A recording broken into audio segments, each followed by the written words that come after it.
बिस्मिल्लाहिर्रहमानिर्रहीम अस्सलाम वालेकुम।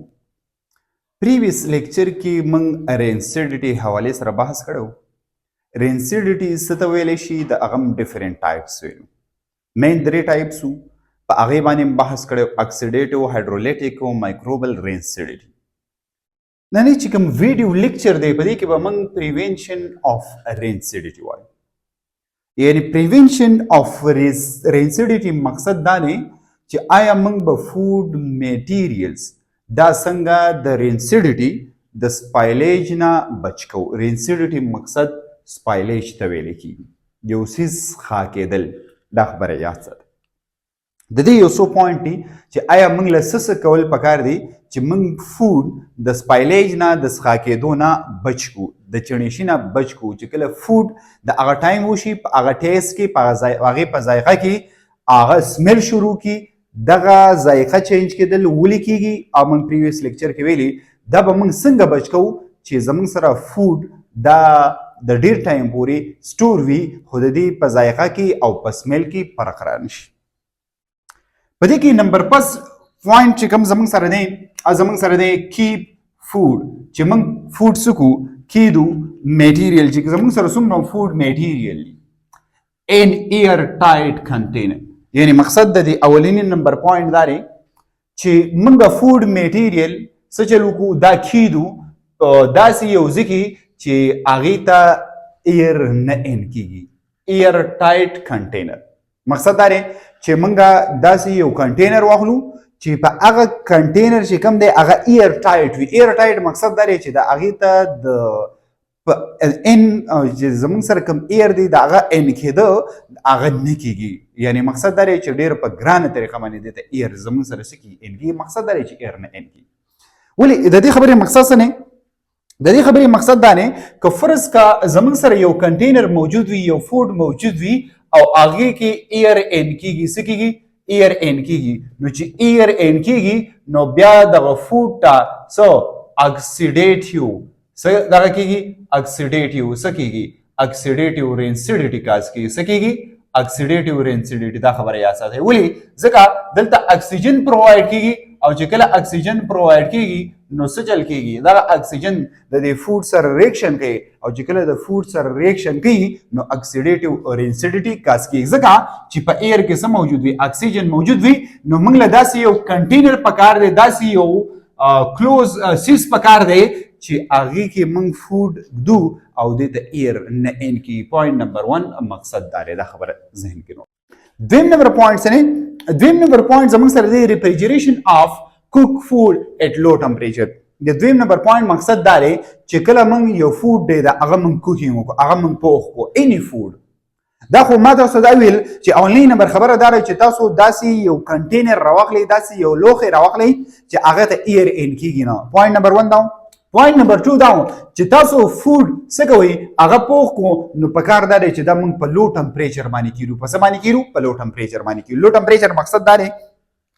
چې موږ څه وکړو دغه فود راواخلو او په څه کې کیدو دغه فود موږ راواخلو او په فریج کې کیدو. په څه کې کیدو؟ په فریج کې کیدو. دا خبره یاد ساتئ. یا په څه کې فریزر کې کیدو د څه د وجې نه چې زموږ سره دلته کم فود دی هلته به ټمپریچر کم شي. چې کله ټمپریچر کم شي دننه چې کوم بیکټیریا دي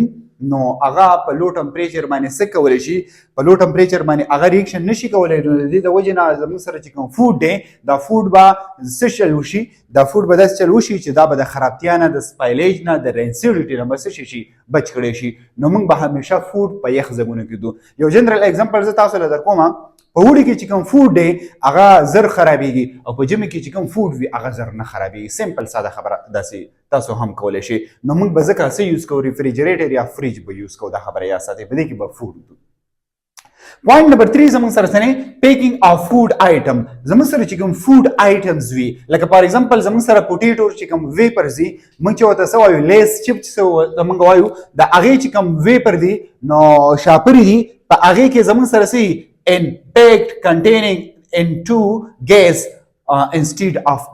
such a air. لکه زموږ سره چې کوم فود دي، فود میټیریل دي، فود آیټمز دي نو پکار دا دی لکه په دې کې ما اگزامپل واوسو پوټیټو چې کوم ویپر دی موږ چې ورته لیس چپس وایو نو په دې کې بسري پیک شوي دي په دغه کنټینر کې. په دې کې څه شوي دي؟ په دې کې پیک شوي دي څه پکې پیک شوی دی دغه چې کوم ګیس دی نایټروجن چې کوم ګیس دی د چا په دغه باندې انسټیډ اف ایر د ایر په بیس باندې دا خبره یاد ساتئ د ایر اپسایډ وي او د دې په بیس باندې به څوک موجود وي نایټروجن موجود وي ولې ایر زموږ سره څه کاز کوي ایر زموږ سره رینسیډیټي کاز کوي څه کاز کوي رینسیډیټي کاز کوي نو دا نایټروجن که فرض که موږ وګورو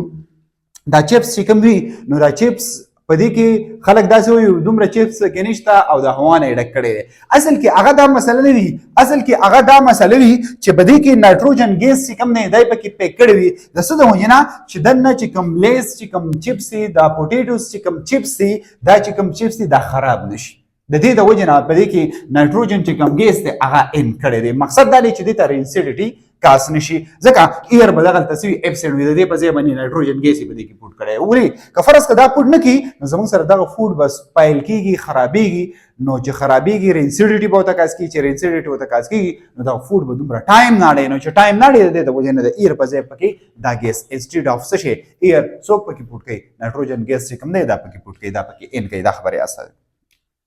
بل پوائنٹ پکې سنه 4 نمبر پوائنٹ اوائڈ د cooked food and food material in direct sunlight دا خبره هم یا ساتي چې په کوم فود باندې ډایرکټ سنلایټ لګي ډایرکټ سنلایټ نو د ډایرکټ سنلایټ نه به هم بچ کوی لکه فار ایگزامپل موږ وایو یو فود دی هغه تاسو پیک کړی دی خو تاسو نور ته یې خو دی نو چې نور ته ایښو دی په دغه باندې ډایرکټلی زموږ سره سره لګي نور لګي بیا هم خرابېږي دا هم یو امپورټنټ خبره ده یا فار ایگزامپل په دې باندې هیڅ نه کولاو پروت وي او ډایرکټ نو بیا خو زر خرابېږي ځکه دغه به څه چل کوي د دغې نور نه به څه چل کوي د دغې نور نه به دغه بچ کوي دا کوم کوک فوډ چې دی کوم فوډ میټیریل چې کوم دی دا به د ډایرکټ سنلایټ نه څه کوي بچ کوي ولې ځکه چې بیا دغلته ټمپریچر سیوا کېږي او چې کله ټمپریچر سیوا کېږي نو دغلته د فوډ چې کوم آیټمز دي نو هغه بیا څه کېږي هغې ته بیا رینسیډیټي کاز کېږي دا خبره یا ساتئ بیا د هغې سمیل او د هغې په ذایقه کې فرق راځي لاست نمبر زموږ سره سنې by the adding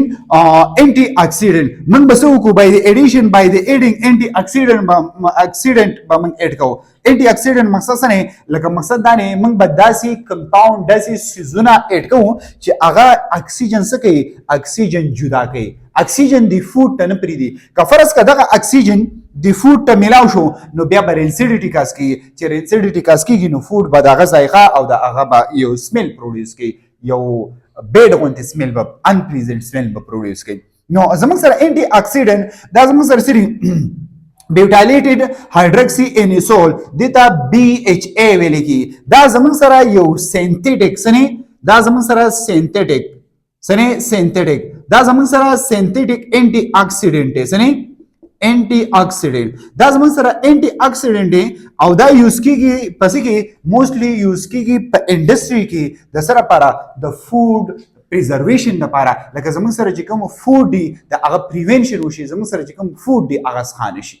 د دې لپاره دا څه کېږي دا یوز کېږي اینډ یو بل انټي اکسیډنټ دی هغې ته څه ویل کېږي ښه هغې ته ویل کېږي بیوټایلیټډ څه ته ویل کېږي بیوټایلیټډ هایدروکسي ټالوین یو زموږ سره بیوټایلیټډ هایدروکسي انیسول دی BHA دی او بل زموږ سره BHT دی بیوټایلیټډ هایدروکسي